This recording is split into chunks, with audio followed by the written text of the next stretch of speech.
My question is to the Minister for Indigenous Affairs, Senator Scullion.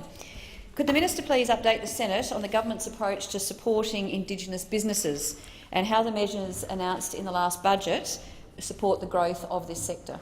The Minister for Indigenous Affairs, Senator Scullion. I thank the Senator for the question.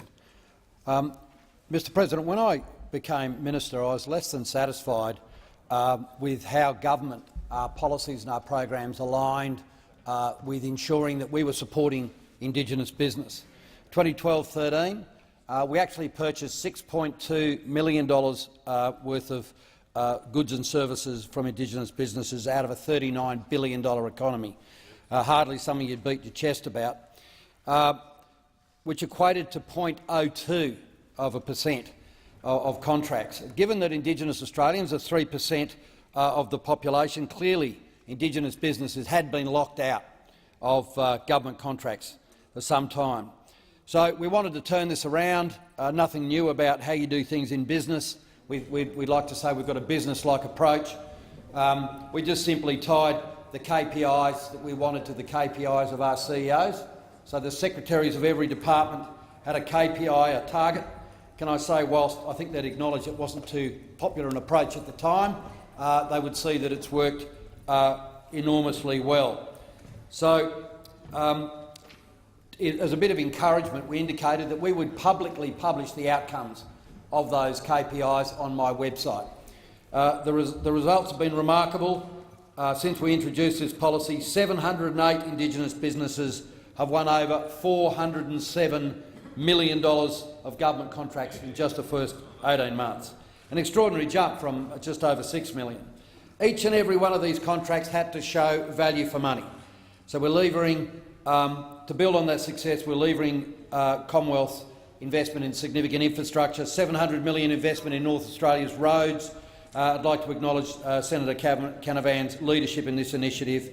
Townsville City deals, 6.6%, because that is the exact population. Thank you, Minister. The time for answering the question has expired. Senator Reynolds, supplementary question. Thank you, Mr President.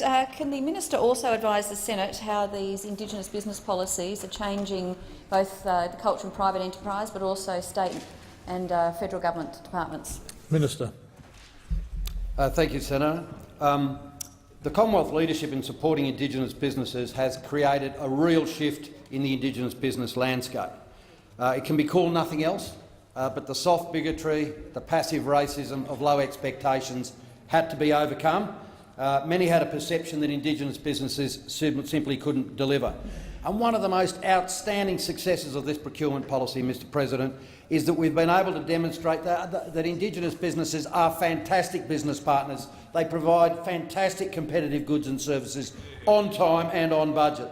So states and territories have recognised this, and for the first time they're now introducing, by agreement, their own Indigenous procurement policies through COAG. City of Sydney has led the pack with local government, and I congratulate them. I recently met with the City of Brisbane. They're keen to make Indigenous procurement part of their business. I'm pleased at the Supply Nation Connect conference that Indigenous Business Council of Australia— Thank you, Minister. The time for answering the question has expired. Senator Reynolds, final supplementary question. Yes, thank you, Mr President. Can the Minister advise why it is important that government supports these Indigenous businesses and the growth of this sector, and how it will contribute to the national economy? Minister. Thank you. If I could just finish my answer to the previous question. The BCA have also decided to introduce their own targets. So through the budget we've been focused on fairness and opportunity, so it is fair to support 3% of the population winning 3% of government contracts. We provided opportunity by not giving Indigenous businesses a handout. We're simply giving them a chance to win business so they can demonstrate value for money. But it's more than that. Supporting Indigenous businesses, Mr President, also makes great economic sense. Deloitte Access Economics found if we would close the gap in economic Indigenous participation, our economy would be $24 billion better off by 2031. That's $24 billion from increased tax receipts and decreased welfare payments.